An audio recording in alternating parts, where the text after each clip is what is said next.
दोस्तों एक बार फिर से हम आपके लिए AIIMS NORCET 11 application form fill up 2026 apply online process की अपडेट लेके आ चुके हैं।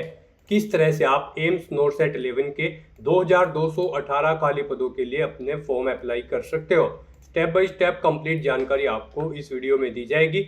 लास्ट डेट ऑनलाइन आवेदन करने की 13 अगस्त 2026 है, तो आपके पास सुनहरा और बड़ा अवसर है। आप जल्द से जल्द अपना फॉर्म अप्लाई कर लें। ऑनलाइन आवेदन करते समय आपको कोई भी ऐसी गलती या फिर मिस्टेक नहीं करनी होगी जिसको करने से आपका एप्लीकेशन फॉर्म भी रिजेक्ट हो सकता है। फॉर्म अप्लाई करते समय आपको कुछ महत्वपूर्ण बातों को भी ध्यान में रखना होगा, तभी आपका एप्लीकेशन फॉर्म सक्सेसफुली सबमिट हो पाएगा। अप्लाई करते समय आपके सामने अगर कोई भी टेक्निकल डिफिकल्टी आ रही है तो उसका हल भी आपको इस वीडियो में मिल जाएगा।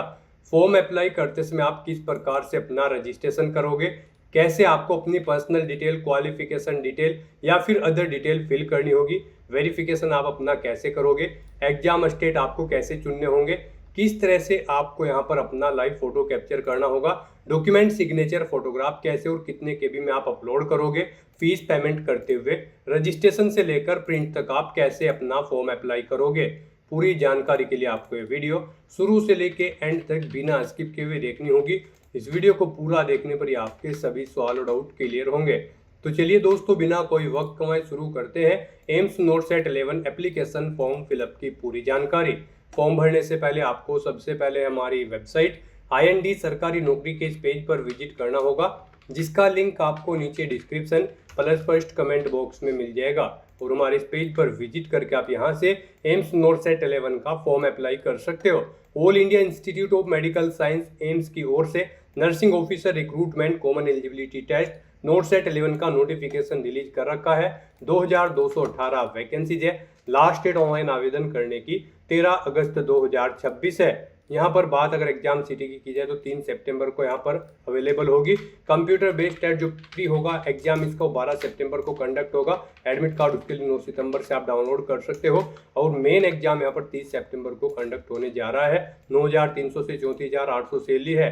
BSc honours nursing, BSc nursing, BSc post certificate या पोस्ट बेसिक BSc नर्सिंग से आप अप्लाई कर सकते हो, या फिर डिप्लोमा GNM से भी आप अप्लाई कर सकते हो। 18 से 30 वर्ष आयु सीमा है। जनरल OBC के लिए 3000 रुपये फीस है। SC ST EWS के लिए 2400। PWD को फीस जमा नहीं करनी होगी। ऑनलाइन मोड से आप फीस पेमेंट करोगे। NORCET pre, NORCET main, document verification, medical examination के आधार पर सिलेक्शन होगा। ऑनलाइन आप ऑल इंडिया से अप्लाई कर सकते हो amsexams.ac.in पोर्टल से, जिसकी ऑफिशियल वेबसाइट है। इंपोर्टेंट लिंक सेक्शन के अंतर्गत ऑफिशियल नोटिफिकेशन PDF लिंक पर क्लिक करके आप इसकी PDF यहाँ से डाउनलोड कर सकते हो। यहाँ पर आने के बाद आपको एडवर्टाइजमेंट की टैब पर क्लिक करना होगा, तो आपके सामने इसकी ऑफिशियल एडवर्टाइजमेंट की है PDF ओपन हो जाएगी। सबसे पहले आप यहाँ पर एलिजिबिलिटी क्राइटेरिया चेकआउट कर सकते हो। क्वालिफिकेशन की आपको डिटेल यहाँ पर दे दी गई है। एज लिमिट आप चेकआउट कर ले। फीस पेमेंट की जानकारी आपको दे दी गई है। आवेदन करने की डेट और एग्जामिनेशन की डेट आपको यहाँ पर देखने को मिल जाएगी। कंप्लीट डिटेल यहाँ पर आपको इंपोर्टेंट डेट्स की यहाँ पर दे दी गई है। एप्लीकेशन प्रोसेस आप चेकआउट कर सकते हो, कैसे आपको कब से कब तक अपना फॉर्म अप्लाई करना होगा। साथ ही साथ एज रिलैक्सेशन की इन्फॉर्मेशन दी गई, जैसे कि SC ST के लिए 5 साल की छूट है, OBC के लिए 3 साल के अलग अलग कैटेगरी के लिए आप यहाँ से एज रिलैक्सेशन चेकआउट कर ले। और इस PDF को स्क्रॉल डाउन करते हुए आपको यहाँ पर इसमें एग्जामिनेशन पैटर्न की भी जानकारी देखने को मिल जाएगी। इसमें आप यहाँ पर सभी डिटेल चेकआउट कर सकते हो। यहाँ पर अलग अलग ऑर्गेनाइजेशन की आपको जानकारी दे दी गई है एम्स की, वो भी आप चेकआउट कर ले। एग्जामिनेशन पैटर्न और सिलेबस डिटेल में चेकआउट कर ले। वैकेंसीज की इन्फॉर्मेशन आपको यहाँ पर अलग अलग इंस्टीट्यूट वाइज दे दी गई है। आप यहाँ से मेल फीमेल के लिए वैकेंसीज कंप्लीटली चेकआउट कर सकते हो। तो फॉर्म अप्लाई करने के लिए भी कुछ जनरल गाइडलाइंस आपको देखने को मिल जाएगी। तो अप्लाई करने से पहले आपको ऑफिशियल नोटिफिकेशन की PDF पूरा पढ़ना अनिवार्य है। इसको पूरा पढ़ने से ही आपके सभी सवाल और डाउट क्लियर होंगे। PDF रीड आउट करने के बाद में आपको अप्लाई ऑनलाइन के इस लिंक पर क्लिक करना होगा, तो आपके सामने ऑनलाइन आवेदन करने का ये ऑफिशियल पोर्टल ओपन हो जाएगा। गाइस, यहाँ पर अगर आपने पहले से रजिस्ट्रेशन कर रखा है तो आपको लॉगिन टू अप्लाई की टैब दी गई है, आपको इस पर क्लिक करना है। आपके सामने यहाँ पर लॉगिन का इंटरफेस ओपन हो जाएगा। अब यहाँ पर आने के बाद आपको अपनी कैंडिडेट ID या फिर मोबाइल नंबर एंटर करना है, अपना पासवर्ड आपको एंटर करना है और फिर लॉगिन की स्टेप पर क्लिक करते हुए आपको लॉगिन करके अपना फॉर्म अप्लाई कर लेना है। और गाइज, अगर आप यहाँ पर इस पोर्टल के थ्रू किसी भी भर्ती के लिए फर्स्ट टाइम अप्लाई करने जा रहे हो तो सबसे पहले यहाँ पर आपको अपना रजिस्ट्रेशन करना होगा। उसके लिए आपको यहाँ पर क्रिएट न्यू अकाउंट का ये ऑप्शन दिया गया है, आपको इस पर क्लिक करना है। आपके सामने यहाँ पर आपके रजिस्ट्रेशन का फॉर्म ओपन हो जाएगा। अब यहाँ पर आपको अपने रजिस्ट्रेशन में 4 चीज़ें प्रोवाइड करनी है। सबसे पहले यहाँ पर आपको अपनी कॉन्टैक्ट डिटेल देनी है, उसके बाद यहाँ पर आपको अपना वेरिफिकेशन करना है, फिर आपको अपनी पर्सनल डिटेल देनी है और फिर पासवर्ड क्रिएट करते हुए यहाँ पर आपको अपना रजिस्ट्रेशन कर लेना है।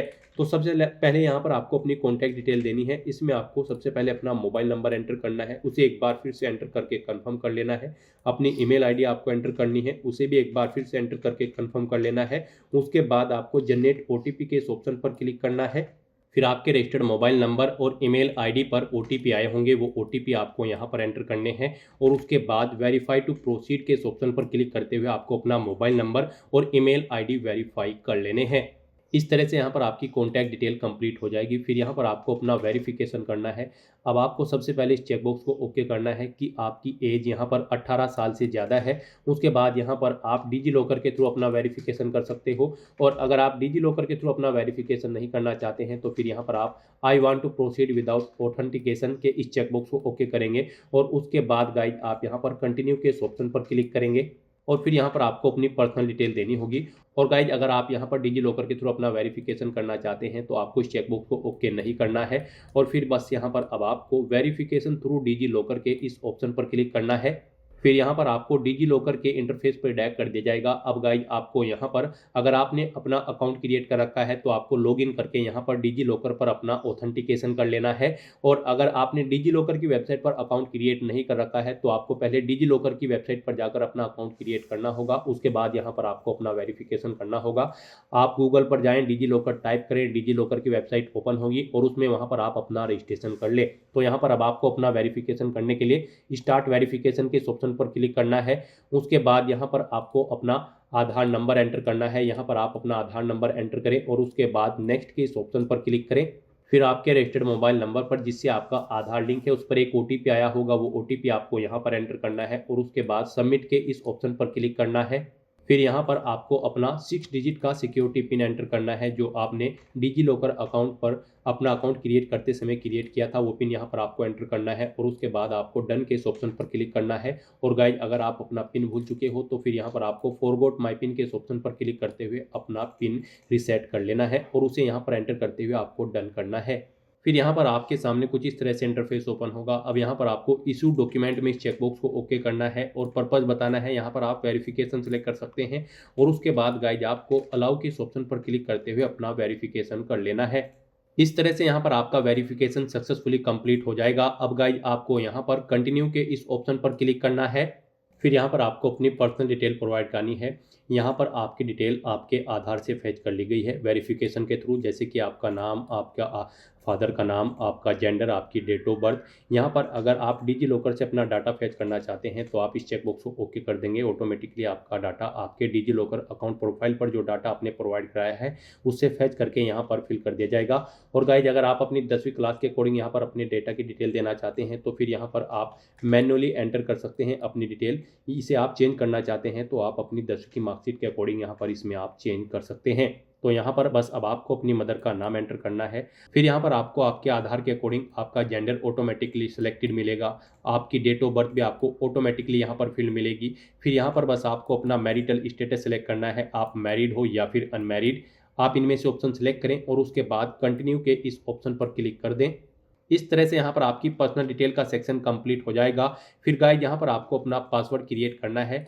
पासवर्ड के लिए आपको कुछ गाइडलाइन दी गई है। पासवर्ड आपका 8 से 10 कैरेक्टर के बीच में होना चाहिए, अल्फा न्यूमेरिक फॉर्मेट में होना चाहिए। मीन्स आपके पासवर्ड में कम से कम एक अपर केस कैरेक्टर, एक लोअर केस कैरेक्टर, एक इंटीजर नंबर और एक स्पेशल कैरेक्टर जैसे कि @ हैश या फिर डॉलर होना चाहिए। तो इस फॉर्मेट में यहाँ पर आपको अपना कोई एक पासवर्ड एंटर करना है। वही पासवर्ड आपको कन्फर्म पासवर्ड फील्ड में एंटर करना है और उसके बाद गाइज आपको यहाँ पर preview and create an account के स्टेप पर क्लिक करना है। फिर यहाँ पर आपने रजिस्ट्रेशन में जो पीछे अब तक डिटेल प्रोवाइड कराई है उसका पूरा प्रीव्यू आपको शो कर दिया गया है। आपको सभी डिटेल्स केयरफुली चेकआउट करनी है। यहाँ पर आपको एक कैंडिडेट आईडी भी दी गई है, आपको इसे केयरफुली नोट डाउन करके रख लेना है। और गाइस यहाँ पर अब आपको बस इस चेकबॉक्स को ओके करना है। कहीं पर कोई मिस्टेक है तो आप एडिट ओटीआर डिटेल के ऑप्शन पर क्लिक करके एडिट कर सकते हैं और अगर सभी चीज़ें ओके हैं तो बस यहाँ पर अब आपको सबमिट डिटेल के इस ऑप्शन पर क्लिक करना है। इस तरह से यहाँ पर आपका रजिस्ट्रेशन सक्सेसफुली कंप्लीट हो चुका है। आपकी रजिस्टर्ड ईमेल आईडी पर एक कैंडिडेट आईडी सबमिट की गई है। ये वाली कैंडिडेट आईडी आपको इसे केयरफुली नोट डाउन करके रख लेना है फ्यूचर यूज के लिए। और गाइस, यहाँ से आप प्रिंट के ऑप्शन पर क्लिक करके अपने रजिस्ट्रेशन का एक प्रिंट आउट भी ले सकते हैं। और फिर यहाँ पर बस अब आपको लॉग इन टू अप्लाई के इस टैब पर क्लिक करना है। फिर आपके सामने लॉगिन का ये इंटरफेस ओपन हो जाएगा। अब आपको यहाँ पर अपनी कैंडिडेट आईडी या फिर मोबाइल नंबर एंटर करना है। अपना पासवर्ड आपको एंटर करना है जो आपने रजिस्ट्रेशन करते समय क्रिएट किया था। और गाइस, फिर आपको यहाँ पर लॉगिन की स्टेप पर क्लिक करते हुए अपने डैशबोर्ड में लॉगिन कर लेना है। लॉगिन करने के बाद आपके सामने आपका डैशबोर्ड कुछ इस तरह से शो होगा। अब यहाँ पर आपको नोरसेट 11 का फॉर्म अप्लाई करने के लिए ऐड न्यू एप्लीकेशन के इस ऑप्शन पर क्लिक करना है। नेक्स्ट आपके सामने कुछ इस तरह से इंटरफेस ओपन होगा। अब यहाँ पर आपका फॉर्म स्टार्ट हो चुका है। आपको यहाँ पर इन स्टेप्स को कंप्लीट करते हुए अपना फॉर्म फिल करना है। गाइस, यहाँ पर सबसे पहले आपको अपनी बेसिक डिटेल प्रोवाइड करनी है। यहाँ पर आपको आपकी कुछ डिटेल ऑटोमेटिकली फिल मिलेगी, जैसे कि आपके फादर का नाम, आपकी मदर का नाम, आपके जेंडर की डिटेल, या आपके रजिस्ट्रेशन से फैच कर ली गई है डिटेल्स। अब यहाँ पर आपसे पूछा गया है कि क्या आप PWBD कैंडिडेट हैं। अगर हैं तो आप यहाँ पर येस ऑप्शन सेलेक्ट करेंगे, इस चेकबॉक्स को ओके करेंगे, आई एग्री के कन्फर्म के इस ऑप्शन पर क्लिक करेंगे। फिर यहाँ पर आपसे पूछा गया है कि क्या आप एग्जाम पीरियड के दौरान कौन सी फैसिलिटी यहाँ पर लेना चाहते हैं, वो आप सिलेक्ट करें। आपकी PWBD की परसेंटेज कितनी है वो आप सिलेक्ट करें। और आप किस कैटेगरी के अंतर्गत आते हैं PWBD में, वो यहाँ पर आप सिलेक्ट कर लें। इस तरह से यहाँ पर आपको अपनी डिसेबिलिटी की डिटेल देनी होगी। और अगर आप यहाँ पर PWBD कैटेगरी कैंडिडेट नहीं है तो आप सिंपली नो ऑप्शन सेलेक्ट कर लेंगे। फिर गाइस, यहाँ पर आपको अपनी कैटेगरी की डिटेल देनी है। यहाँ पर आप अपनी कैटेगरी सिलेक्ट करें जिस कैटेगरी से आप बिलोंग करते हैं। अगर आप रिजर्व कैटेगरी से बिलोंग करते हैं तो यहाँ पर आप अपना कास्ट सर्टिफिकेट अपलोड करेंगे। आपका इस सर्टिफिकेट यहाँ पर PDF फॉर्मेट में होना चाहिए। 2 MB से कम आपके इस सर्टिफिकेट का साइज होना चाहिए। तो अपना कास्ट सर्टिफिकेट अपलोड करने के लिए आपको क्लिक है टू अपलोड योर डॉक्यूमेंट में इस ऑप्शन पर क्लिक करना है। फाइल को सिलेक्ट कर लेना है और अपना कास्ट सर्टिफिकेट यहाँ पर आपको अपलोड कर देना है। इस तरह से यहाँ पर आप अपनी कैटेगरी की डिटेल देंगे। अनरिजर्व कैटेगरी कैंडिडेट होंगे तो फिर आपको अपना कोई सर्टिफिकेट अपलोड नहीं करना है। फिर यहाँ पर आपको अपनी नेशनलिटी सिलेक्ट करनी है। उसके बाद आपको डोमिसाइल स्टेट, यानी कि जिस स्टेट का आपके पास डोमिसाइल है वो स्टेट यहाँ पर आपको सिलेक्ट कर लेना है। अपना एक ID प्रूफ यहाँ पर आपको कोई सिलेक्ट करना है, जैसे कि पासपोर्ट, आधार, पैन, ड्राइविंग लाइसेंस। आप अपने अकॉर्डिंग कोई भी ID प्रूफ सिलेक्ट करें, उसका नंबर यहाँ पर आप एंटर करें। फिर आपसे पूछा गया है कि क्या आप EX सर्विसमैन कैंडिडेट हैं या फिर कमीशन ऑफिसर कैंडिडेट हैं।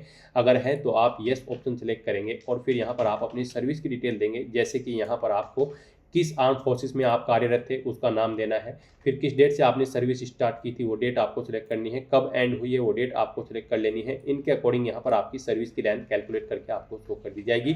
और गाइस, अगर आप एक सर्विसमैन या फिर कमीशन ऑफिसर कैंडिडेट नहीं है तो आप सिंपली नो ऑप्शन सेलेक्ट करेंगे।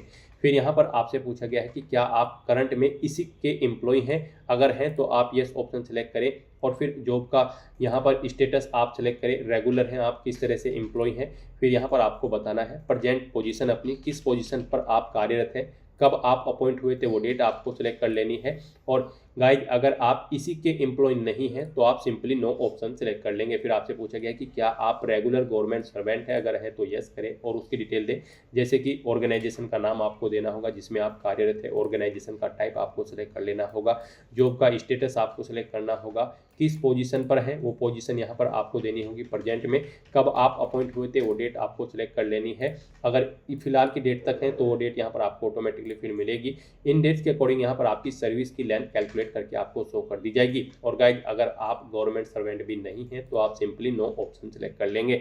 फिर आपसे पूछा गया कि क्या आप कॉन्ट्रेक्चुअल एम्प्लॉय हैं एम्स में। अगर हैं तो आप येस ऑप्शन सेलेक्ट करेंगे और फिर यहाँ पर आप कॉन्ट्रेक्चुअल डेट अपॉइंटमेंट की सिलेक्ट करेंगे, कब तक आपने यहाँ पर सर्विस की है वो डेट आप सिलेक्ट करेंगे। इन डेट के अकॉर्डिंग आपकी सर्विस की लेंथ कैलकुलेट करके आपको शो कर दी जाएगी। और अगर आप कॉन्ट्रेक्चुअल एम्प्लॉय नहीं है एम्स में तो आप सिंपली नो ऑप्शन सेलेक्ट करेंगे। फिर यहाँ पर आपको अपना मैरिटल स्टेटस बताना है, आप मैरिड हो या फिर अनमैरिड है। आप अपने अकॉर्डिंग ऑप्शन सेलेक्ट करें। आपको आपकी डेट ऑफ बर्थ ऑटोमेटिकली फिर मिलेगी जो कि आपके रजिस्ट्रेशन से फैच कर ली गई है। अब आपको इस पेज को नीचे स्क्रॉल करना है और यहाँ पर अब आपको अपने परमानेंट एड्रेस की डिटेल देनी है। तो आप यहाँ पर परमानेंट एड्रेस के इस ऑप्शन पर क्लिक करें और यहाँ पर आप अपना परमानेंट एड्रेस एंटर करें। यहाँ पर आपको पहले कंट्री सिलेक्ट करनी है, फिर यहाँ पर आपको अपना स्टेट सिलेक्ट करना है, उसके बाद आपको अपनी सिटी सिलेक्ट कर लेनी है, फिर यहाँ पर आपको अपना पिन कोड एंटर करना है और उसके बाद आपको अपना एड्रेस यहाँ पर एंटर कर देना है। इस तरह से यहाँ पर आपको अपना परमानेंट एड्रेस एंटर करना है। फिर यहाँ पर आपको अपना पोस्टल एड्रेस एंटर करना है। यहाँ पर आप पोस्टल एड्रेस के इस ऑप्शन पर क्लिक करेंगे और अपनी कंट्री सिलेक्ट करेंगे, स्टेट सिलेक्ट करेंगे, अपनी सिटी सिलेक्ट करेंगे, पिन कोड देंगे और अपना एड्रेस यहाँ पर आप एंटर कर देंगे। इस तरह से यहाँ पर आपको अपना परमानेंट एड्रेस और पोस्टल एड्रेस देने हैं। और अगर आपका पोस्टल एड्रेस आपके परमानेंट एड्रेस के अकॉर्डिंग सेम है तो आप इस चेकबॉक्स को ओके कर देंगे। ऑटोमेटिकली आपका पोस्टल एड्रेस आपके परमानेंट एड्रेस के अकॉर्डिंग यहाँ पर फिल हो जाएगा। इस तरह से यहाँ पर आपको अपनी बेसिक डिटेल और एड्रेस की डिटेल प्रोवाइड करने के बाद फिर सेव एंड नेक्स्ट के इस ऑप्शन पर क्लिक करना है। नेक्स्ट यहाँ पर आपको अपनी क्वालिफिकेशन और रजिस्ट्रेशन की डिटेल प्रोवाइड करनी है। गाइस, यहाँ पर नोटसेट 11 में पार्टिसिपेट करने के लिए आपके पास बीएससी ऑनर्स नर्सिंग या फिर बीएससी नर्सिंग की डिग्री होनी चाहिए, या फिर बीएससी पोस्ट सर्टिफिकेट या फिर पोस्ट बेसिक बीएससी नर्सिंग यहाँ पर आपके पास होनी चाहिए। और आपका रजिस्ट्रेशन होना चाहिए as a nurse and midwife किसी स्टेट या फिर इंडियन नर्सिंग काउंसिल में। और अगर आपके पास ये डिग्री नहीं है तो फिर आपके पास यहाँ पर डिप्लोमा होना चाहिए जीएनएम का, प्लस आपका रजिस्ट्रेशन होना चाहिए यहाँ पर as a nurse and midwife किसी स्टेट या फिर इंडियन नर्सिंग काउंसिल में। और आपको यहाँ पर कम से कम 2 साल का एक्सपीरियंस होना चाहिए 50 बेडेड हॉस्पिटल में, अगर आपके पास जीएनएम का डिप्लोमा है। तो यहाँ पर अब आपको अपने क्वालिफिकेशन और रजिस्ट्रेशन की डिटेल देनी है। गाइड, यहाँ पर अब आपको अपनी क्वालिफाइंग एग्जाम सबसे पहले सिलेक्ट कर लेना है। आपके पास बीएससी ऑनर्स नर्सिंग या फिर बीएससी नर्सिंग की डिग्री है, या फिर बीएससी पोस्ट सर्टिफिकेट है, या फिर डिप्लोमा है आपके पास जीएनएम का। आप अपने अकॉर्डिंग यहाँ पर ऑप्शन सेलेक्ट करें। इंस्टीट्यूट का नाम बताएं जिससे आपने अपनी ये डिग्री या फिर सर्टिफिकेट पास आउट कर रखा है। यूनिवर्सिटी का नाम दें, फिर आपको पासिंग डेट यहाँ पर सेलेक्ट कर लेनी है, कब आपने इसे पास आउट किया है अपनी इस क्वालिफिकेशन को, वो डेट आप सेलेक्ट करेंगे। उसके बाद यहाँ पर आपको अपने रजिस्ट्रेशन की डिटेल देनी है। आप रजिस्ट्रेशन डिटेल के इस ऑप्शन पर क्लिक करेंगे। फिर यहाँ पर आपको बताना होगा रजिस्ट्रेशन आपने as a nurse and midwife किया है तो आप इस ऑप्शन को सिलेक्ट करेंगे। फिर यहाँ पर आपको अपना रजिस्ट्रेशन नंबर देना है नर्स और मिडवाइफ का। उसके बाद यहाँ पर आपको अपना स्टेट सेलेक्ट करना है, किस स्टेट में आपने यहाँ पर अपना रजिस्ट्रेशन करा रखा है, किस स्टेट काउंसिल में। आप अपने अकॉर्डिंग यहाँ पर अपना स्टेट सेलेक्ट करेंगे, किस डेट को आपने रजिस्ट्रेशन कराया है वो डेट आप सेलेक्ट कर लेंगे। इस तरह से यहाँ पर आपको अपनी क्वालिफिकेशन और रजिस्ट्रेशन की डिटेल प्रोवाइड करनी है। और उसके बाद गाइड फिर आपको सेव एंड नेक्स्ट के इस ऑप्शन पर क्लिक करना है। नेक्स्ट यहाँ पर आपको अपने एक्सपीरियंस की डिटेल प्रोवाइड करनी है। गाइस, यहाँ पर आपसे पूछा गया है कि क्या आपको यहाँ पर वर्क एक्सपीरियंस है। अगर आपके पास जीएनएम का डिप्लोमा है तो फिर आपको 2 साल का एक्सपीरियंस होना रिक्वायर्ड है, कम से कम 50 बेडेड हॉस्पिटल में एज ए नर्स या फिर मिडवाइफ के तौर पर।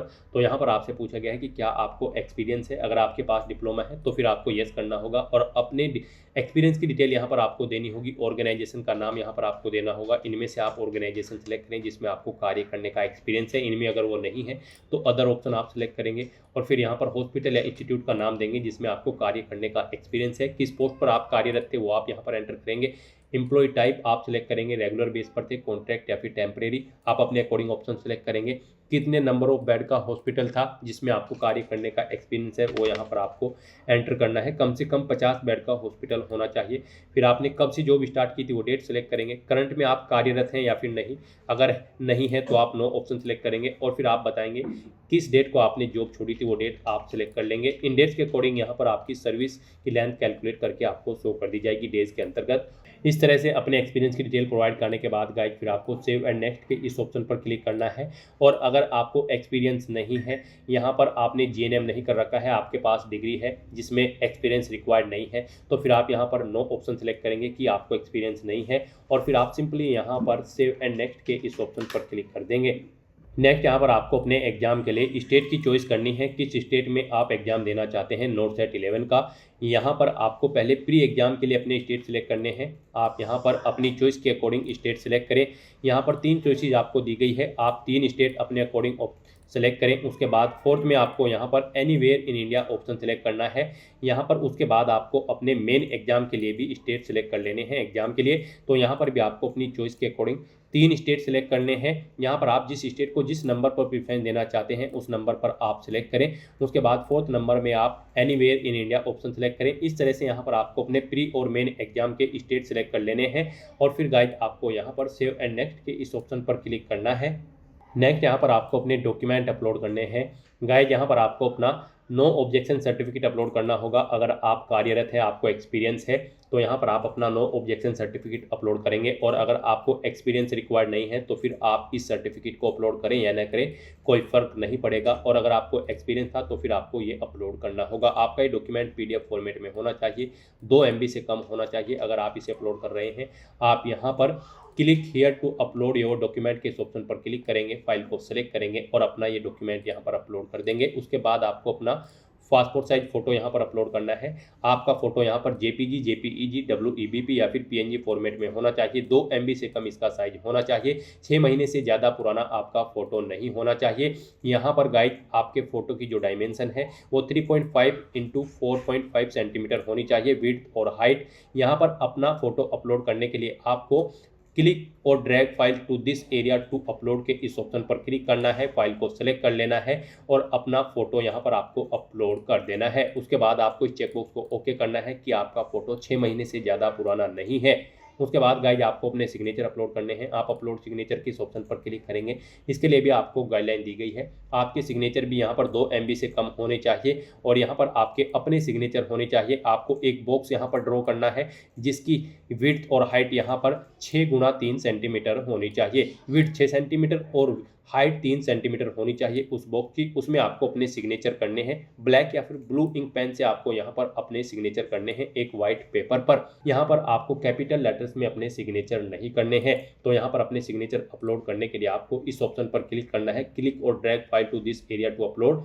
फाइल को सिलेक्ट कर लेना है और अपने सिग्नेचर की फाइल को यहाँ पर आपको अपलोड कर देना है। उसके बाद आपको इस चेकबॉक्स को ओके करना है कि ये मेरे अपने सिग्नेचर हैं। इस तरह से यहाँ पर आपको अपने सिग्नेचर अपलोड करने हैं। आपके सिग्नेचर भी यहाँ पर JPG, JPEG, WEBP या फिर PNG फॉर्मेट में होने चाहिए।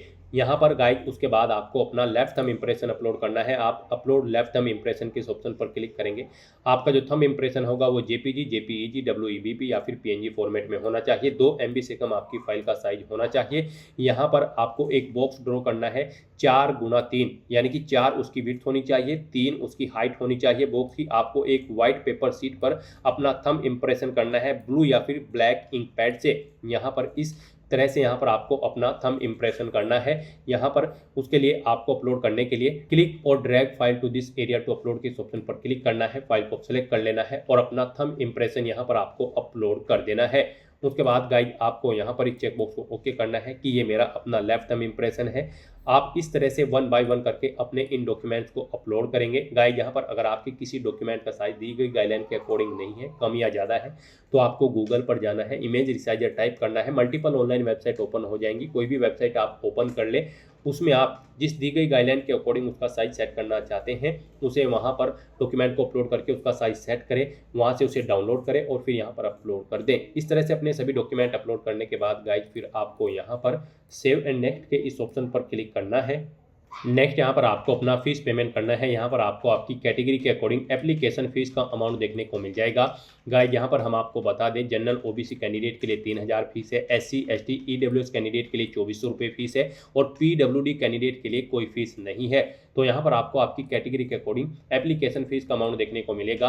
अब आपको यहाँ पर अपना फीस पेमेंट करने के लिए ऑनलाइन पेमेंट लिंक 1 और ऑनलाइन पेमेंट लिंक 2 2 लिंक दिए गए हैं। इनमें से आप किसी भी लिंक का यूज़ करते हुए अपना फीस पेमेंट कर सकते हो। तो यहाँ पर आप अपनी चॉइस के अकॉर्डिंग किसी भी लिंक पर क्लिक करें, फिर आप कंटिन्यू टू प्रोसीड के इस ऑप्शन पर क्लिक करें।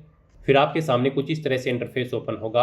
अब यहाँ पर आप नेट बैंकिंग या फिर कार्ड्स के थ्रू अपना फीस पेमेंट कर सकते हो। यहाँ पर आप स्टेट बैंक डेबिट कार्ड या फिर अदर बैंक डेबिट कार्ड या फिर क्रेडिट कार्ड के माध्यम से अपना फीस पेमेंट कर सकते हो। तो यहाँ पर आप अपनी चॉइस के अकॉर्डिंग कोई भी ऑप्शन पर क्लिक करें। डेबिट कार्ड ऑप्शन अगर आप सेलेक्ट करते हैं तो फिर आपके सामने कुछ इस तरह से इंटरफेस ओपन होगा। अब आपको यहाँ पर आपकी फ़ीस की डिटेल प्रोवाइड कर दी गई है। यहाँ पर अब आप कन्फर्म के इस ऑप्शन पर क्लिक करें। फिर आप अपने फीस पेमेंट की डिटेल को एक बार फिर से रिकन्फर्म करें और उसके लिए अब आप कन्फर्म के इस ऑप्शन पर एक बार फिर क्लिक करें और यहाँ पर अब आपको अपने डेबिट कार्ड की डिटेल प्रोवाइड करनी होगी। अगर आप डेबिट कार्ड ऑप्शन का यूज़ करते हुए अपना फीस पेमेंट कर रहे हैं, यहाँ पर आपको अपना नेम देना होगा जो आपके कार्ड पर अंकित है। उसके बाद यहाँ पर आपको अपना कार्ड नंबर एंटर करना है, फिर यहाँ पर आपको उसकी एक्सपायरी डेट यहाँ पर एंटर करनी है। अपने कार्ड का 3 डिजिट का CVV नंबर जो आपके कार्ड के पीछे होता है वो यहाँ पर आपको एंटर करना है। और उसके बाद गाइस फिर आपको पे के इस ऑप्शन पर क्लिक करते हुए अपना फीस पेमेंट कर देना है। सक्सेसफुली फीस पेमेंट करने के बाद आपको अपने एप्लीकेशन फॉर्म का प्रीव्यू चेकआउट करते हुए उसे सबमिट कर देना है। अब यहाँ पर आप अपने डैशबोर्ड में आकर चेकआउट कर सकते हो कि आपका एप्लीकेशन फॉर्म सक्सेसफुली सबमिट हो चुका है। एप्लीकेशन स्टेटस में आपको ग्रीन कलर में सबमिटेड ऑप्शन शो कर दिया जाएगा। इस तरह से यहाँ पर आपका नोटसेट 11 का फॉर्म सक्सेसफुली सबमिट हो चुका है। गाइस अब आप यहाँ पर समरी के इस ऑप्शन पर क्लिक करते हुए अपने एप्लीकेशन फॉर्म का एक हार्ड कॉपी या फिर सॉफ्ट कॉपी प्रिंट आउट ले सकते हो। तो आप समरी के इस ऑप्शन पर क्लिक करें, फिर यहाँ पर आपने जो फॉर्म फिल किया है वो आपको शो कर दिया गया है। आप इसे नीचे स्क्रॉल करें, कहीं पर कोई मिस्टेक है तो आप यहाँ पर एडिट एप्लीकेशन के ऑप्शन पर क्लिक करके इसमें एडिट कर सकते हैं। और यहाँ पर अब आपको अपने फॉर्म का प्रिंट आउट लेने के लिए प्रिंट के इस ऑप्शन पर क्लिक करना है और इसका एक हार्ड कॉपी या फिर सॉफ्ट कॉपी प्रिंट आउट ले लेना है फ्यूचर यूज के लिए, फ्यूचर रेफरेंस के लिए। तो दोस्तों ऐसे आप एम्स नोटसेट 11 की इस भर्ती के लिए अपने फॉर्म अप्लाई कर सकते हो बिना कोई मिस्टेक किए हुए। आज की इस वीडियो में बस इतना ही। आई होप ये वीडियो आपको पसंद आई होगी। अगर पसंद आई हो तो इसे लाइक और शेयर करें। चैनल पर नए हो तो इसे सब्सक्राइब कर लें। Thanks for watching.